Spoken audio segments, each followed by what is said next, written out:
Bonjour et bienvenue sur DigiSchool, je suis Claire Besset, votre enseignante en anglais et aujourd'hui nous allons nous entraîner sur la partie 5 du TOEIC à l'aide du mini-test numéro 1.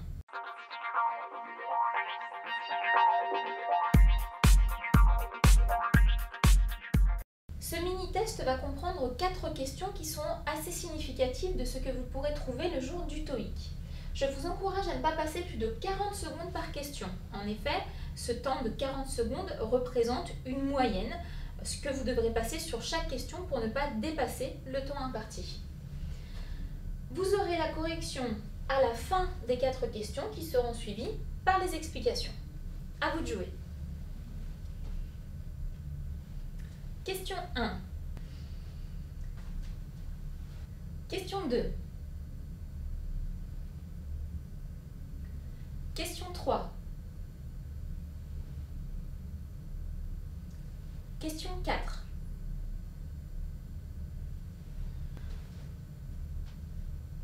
Et voici la correction. Pour la question 1, il fallait répondre A, 2, D, 3, A, 4, C. Voyons ensemble les explications. La question 1. Please, me to send the document to John. J'ai le choix entre 4 propositions. Remind, recall, remember, memorize.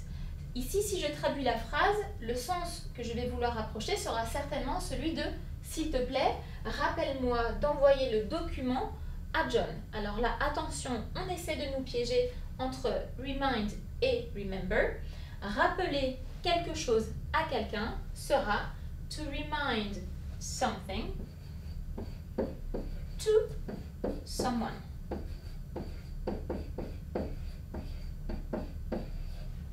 Si j'avais remember, c'est simplement se souvenir de quelque chose. Donc ici, la bonne réponse est la réponse A.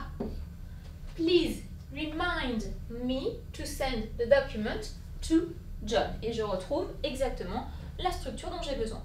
Donc faites attention, ne vous laissez pas piéger entre remind et remember. C'est une question très courante. Voyons la question 2. Despite the transportation problems, she arrive on time for the meeting.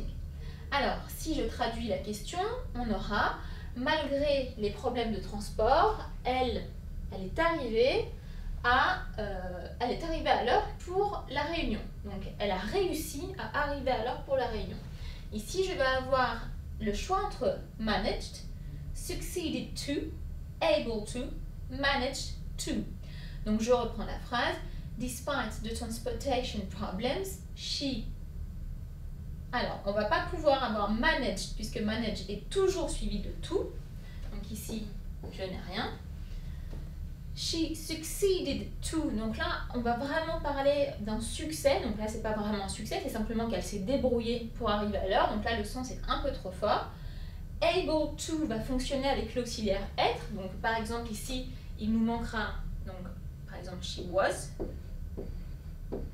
able to. Donc par élimination, on arrive à la réponse D. She managed to arrive on time.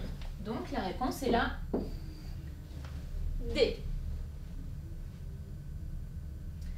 Question 3.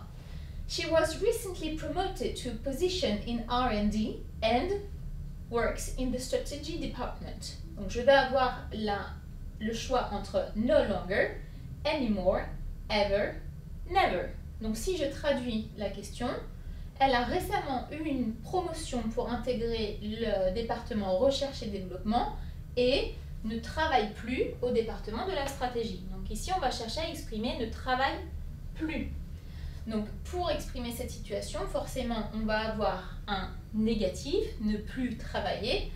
On va avoir donc le choix entre la A où il y a cette présence de no et la D qui a never avec une connotation négative. Ici, ne plus travailler, c'est-à-dire que j'ai déjà fait par le passé, mais ce n'est plus le cas, ça sera la réponse A.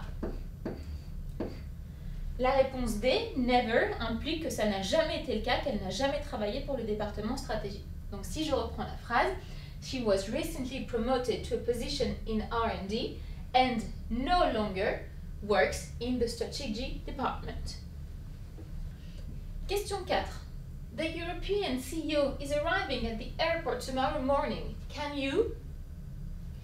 j'ai le choix entre pick up him, drop him off, pick him up, drop off him. Donc je vais essayer de traduire la question. Donc le responsable européen arrive à l'aéroport demain matin.